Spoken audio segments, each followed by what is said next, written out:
बरगढ़ जिला झारबंद ब्लॉक गोठुगुड़ा ग्राम पंचायत सोलडीही ग्राम जंगली हाथी आक्रमण में 3 जनकर मृत्यु आउ जड़े गुरुतर आहत होइथिबा घटना सामना को आसीछि।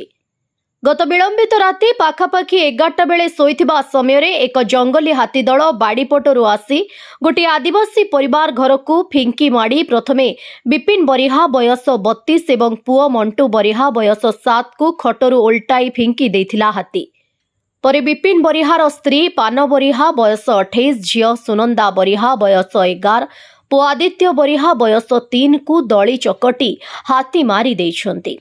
घटनास्थल में पान बरिहा, सुनंदा बरिहा, आदित्य बरिहा छटपट होई जीवन हराइछन्ति।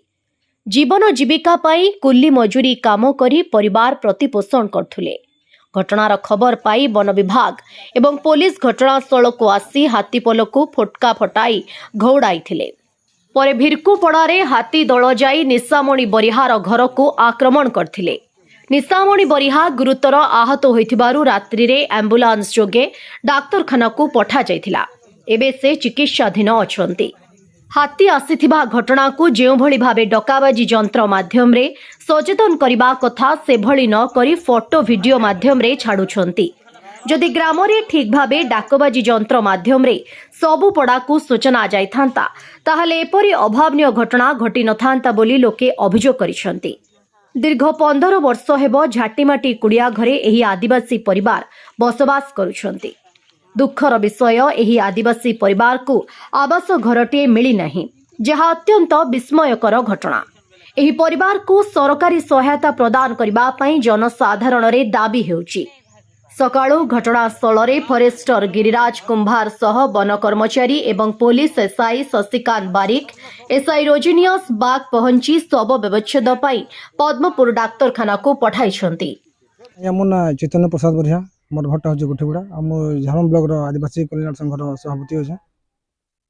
काना घटना है जे आगे घटना बेले काली मते फोन आसला आगे काली राति रे हमर गां रे हाथी आसी बोली करी जेतला हम खबर पाले हम फर्स्ट वाले के फोन करले और फर्स्ट वाले भी आसीथिले के राति रे। किन गां रे सर हमर सोल्ढी ग्राम रे सोल्ढी गां रे हमर हाथी आक्रमण होजे। तो आपण बे घटना स्थल के आसन काना सब सिद्धि सतुर काना सरे काना कहो जाबे हमें मुई जेतला आसी आपण निजे देखि परथबे ई जगह रे गोटे आइडा होचन गोटे आदिवासी परिवार दीर्घ 15 वर्ष तला नै जगह रहउछन, किंतु से घर खंडे आस्तले नि पाबार ताले ताले जदी घर खंडे जदी पेथि दे प्रधानमंत्री आवास योजना हो कि बिजु पक्का घर हो, जदी घर खंडे जदी पेथि दे बोले होय त आज ई घटना नि घटी पाथिता।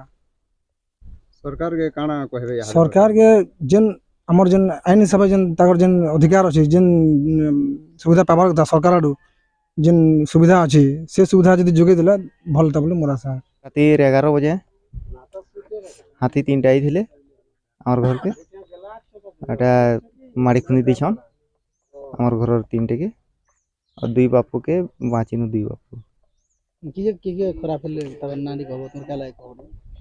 हां मोर स्त्री पान बरिहा, मोर छाटी थला ननी ए सुलंदा बरिहा और उटे आदित्य बरिहा बाबू ए। हाँ 3 लोग के हाथी मारी देछि। हाँ घर द्वार सब भांग देछि।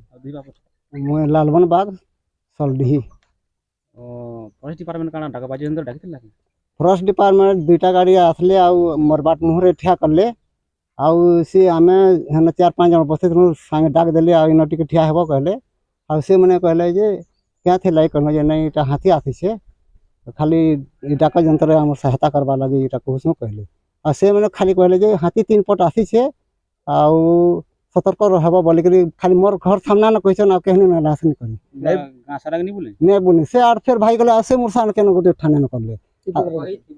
हां कहि थे हां नहीं करे खाली से टाका से जंत्र काना जे खाली पदे कहले न हेता।